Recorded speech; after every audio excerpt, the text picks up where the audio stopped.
அனைவருக்கும் வணக்கம். சுப மாரிமுத்து திருப்பூர்லேருந்து இந்த பதிவு உங்களுக்காக. இன்னைக்கு அஸ்த நட்சத்திரத்தை பற்றி இன்னைக்கு ஒரு சூட்சமத்தை இன்னைக்கு உங்களுக்கு நான் சொல்லிக் கொடுக்க போகிறேன். அஸ்த நட்சத்திரம் என்றால் என்ன? அஸ்த நட்சத்திரம் யாருடைய நட்சத்திரம்? அஸ்த நட்சத்திரம் சந்திர திசையில் பிறப்பாங்க.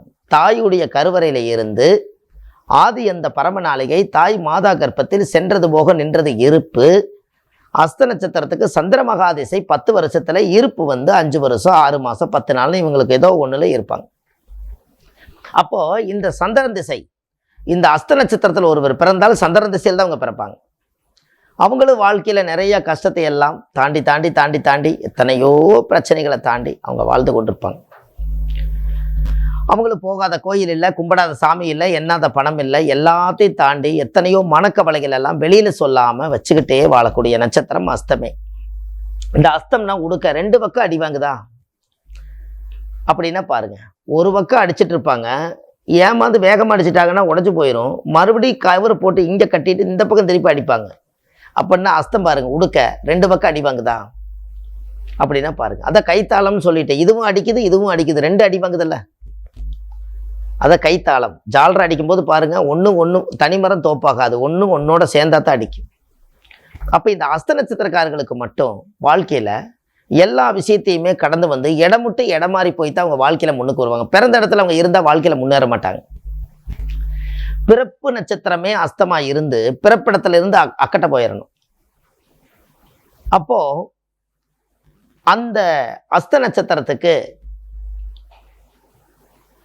வாழ்க்கையில இனிமேலாவது அவங்க நல்லா இருக்கணும் அப்படின்னா எந்த நட்சத்திரக்காரர்களை பிடித்தால் அவங்களுடைய வாழ்க்கை முன்னேற்றத்துக்கு போகும் அப்படின்னு இந்த பதிவில் நீங்க கொடுக்க போறேன். அப்போ உங்களுடைய வாழ்க்கையில எத்தனையோ கஷ்டங்களையும் துன்பங்களையும் துயரங்களையும் எல்லாத்தையும் நீங்க தாண்டி இன்னைக்கு ஒரு நல்ல நிலைமையில வர்றதுக்கு அவங்களுக்கு 40 வயசுக்கு மேல, 42 வயசு 45 வயசுக்கு மேலதான் அஸ்த நட்சத்திரக்காரர்களுக்கு நிம்மதியா வரும். அது வரைக்கும் எல்லா கஷ்டத்தையும் அவங்க கிட்ட கேட்டு பாருங்க, முக்காடு போட்டு அழுவாங்க. அவங்களுடைய நடைகள் எல்லாம் குறைச்சு கொஞ்சம் அமைதியா இருந்து அவங்க வாழ்க்கையில நல்லா இருக்கணும். அப்போ இந்த அஸ்த நட்சத்திரக்காரர்களுக்கு எந்த நட்சத்திரக்கார பிடிச்சா நல்லா இருக்குன்னு தெரியுமா? கேட்ட நட்சத்திரத்துல பிறந்திருக்கிறவங்க தான் அனுச நட்சத்திரம், அதாவது அஸ்த நட்சத்திரக்காரர்களுக்கு யோகம். அஸ்த நட்சத்திரத்துல பிறந்திருக்கிறவங்களுக்கு கேட்ட நட்சத்திரம். அந்த கேட்ட நட்சத்திரத்துல யார் பிறந்துக்கிறாங்களோ அவங்கள இவங்க பக்கபலமா தொழிலையா இருக்கட்டும், வீட்டு வேலையா இருக்கட்டும், அவங்களுடைய பர்சனல் வேலையா இருக்கட்டும், எல்லாத்துக்குமே கேட்ட நட்சத்திரக்கார பக்கத்துல வச்சுட்டால் அவங்களுடைய வாழ்க்கை பிரமாதமா இருக்கும். இந்த கேட்ட நட்சத்திரம் கேட்டை கோட்டையாளுன்னு சொன்னாங்களே, என்னது கேட்டைனா காம்பவுண்டு செவரு. அது கோட்டைன்னா கோட்டை தாண்டக்கூடாதுங்கிறதுக்காக அது வச்சதுதான். அதான் கேட்டை என்பது கோட்டை. கேட்டை கோட்டை பிடிக்குமா? முதல்ல கோட்டை பிடிக்கணும்னா காம்பவுண்டை தாண்டினா தானே. அதனால கேட்டை என்பது காம்பவுண்டு செவர். அந்த அஸ்த நட்சத்திரக்கார வீட்டில் பாருங்க, எப்பவுமே காம்பவுண்டு செவர் முதல் வேலையை அதை கட்டிடுவாங்க. கட்டி 4 பக்கம் அடைச்சிருவாங்க. அது அஸ்தம், ஏன்னா அது கேட்டதான், அது கேட்டில் நிற்கி. அப்போ இந்த அஸ்த நட்சத்திரத்தில் ஒரு பிறந்திருக்கிறவங்களுக்கு கேட்ட நட்சத்திரக்காரருடைய யோகம் கிடைத்து விட்டால் அவங்களுக்கு தெய்வ அனுகூலமான நட்சத்திரம் அல்லவா. எங்க போனாலும் தெய்வம் கூட போய் தெய்வமே எல்லா வேலையும் செய்யும். அப்போ உங்க வாழ்க்கையில நீங்க முன்னுக்கு வரணும்னு சொன்னா அந்த அமைப்பு, அந்த நிதானம் எல்லாமே நல்லா இருக்கணும் அல்லவா. அப்போ உங்க வாழ்க்கையில ஒரு பெரிய அசுர வளர்ச்சி கேட்ட நட்சத்திரக்கார பக்கபலமா வச்சுக்கிறதே. அவங்கள எந்த உறவு முறையா வேணாலும் நீங்க எடுத்துக்கலாம், ஆனா கேட்ட நட்சத்திரக்கார பகைச்சக்கூடாது. அந்த கேட்ட நட்சத்திரத்தை நீங்க பகைச்சுக்கிட்டீங்கன்னா அதுதான் உங்களுக்கு பெரிய சாபமே. உங்களுக்கு யோகத்தை அள்ளி கொடுக்கக்கூடிய ஒரே நட்சத்திரம் அஸ்தத்துக்கு கேட்ட நட்சத்திரமே. அப்ப இந்த கேட்ட நட்சத்திரத்துல உங்களுடைய ரகசியம் இங்கேதான் ஒளிஞ்சிருக்கு. அப்போ கேட்டை கோட்டையாளுமா? அப்போ இந்த அஸ்த நட்சத்திரக்காரர் கேட்டை பகச்சுக்காம இருந்தா அவங்களுக்கு இடந்தடம், வீடு வாசல், சொத்து சோகம், மனைவி மக்கள், செல்வம், பேரு புகழ், சந்தோஷம், கௌரவம், நம்பிக்கை எல்லாம் தேடி வந்துடும். இதெல்லாம் உங்களுடைய ஊழ்வினை கர்மாவில் எழுதப்பட்ட விதி.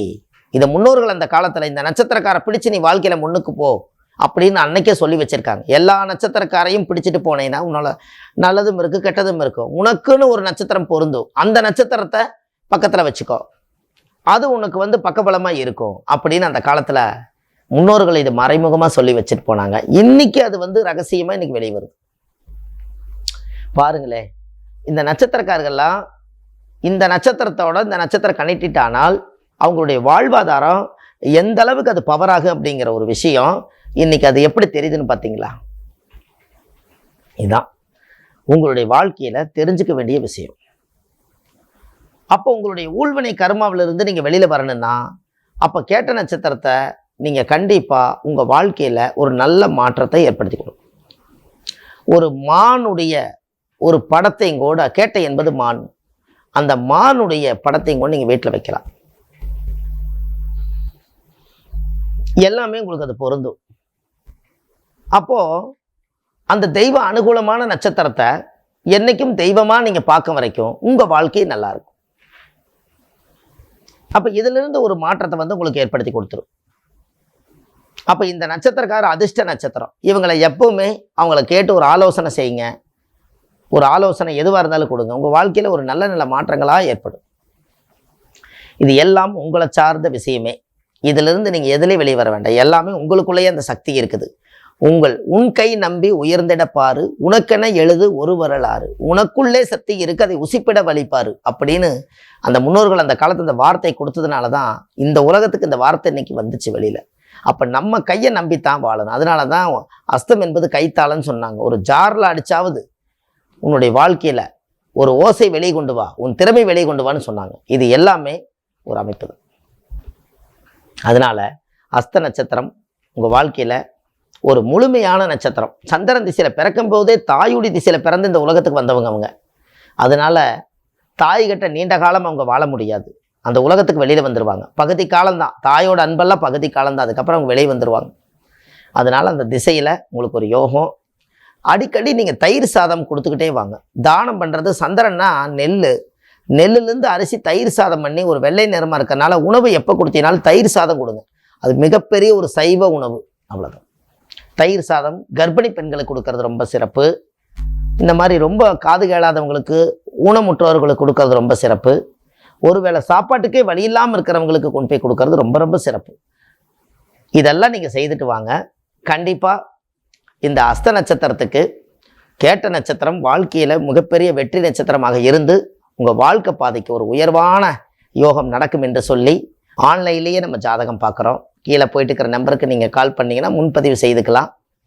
அதுக்கப்புறம் நீங்கள் ஜாதகத்தை அனுப்பிச்சி வச்சிங்கன்னா இதெல்லாம் கண்டுபிடிச்சி உங்களுக்கு என்னென்ன நட்சத்திரங்கள் எல்லாம் பொருந்தும், நீங்கள் எப்படி வாழணும், உங்கள் ஜாதகத்தினுடைய பூர்வ ஜென்மத்தினுடைய கர்மா என்ன, நீங்கள் எதற்காக இந்த உலகத்தில் பிறந்தீங்க, எதை அடைய போகிறீங்க, எது இழக்க போகிறீங்க, இனிமேல் அதை தக்க வச்சுக்கிறதுக்கு என்ன வழி, இந்த ஜாதகத்தை ஒன்றி வாழ்ந்து இந்த காலத்தை நம்ம எப்போ இந்த பூமியில் முடிக்க போகிறோம், அது வரைக்கும் ஆன்லைன்லேயே உங்களுக்கு ஜாதகம் பார்த்து சொல்கிறோம்.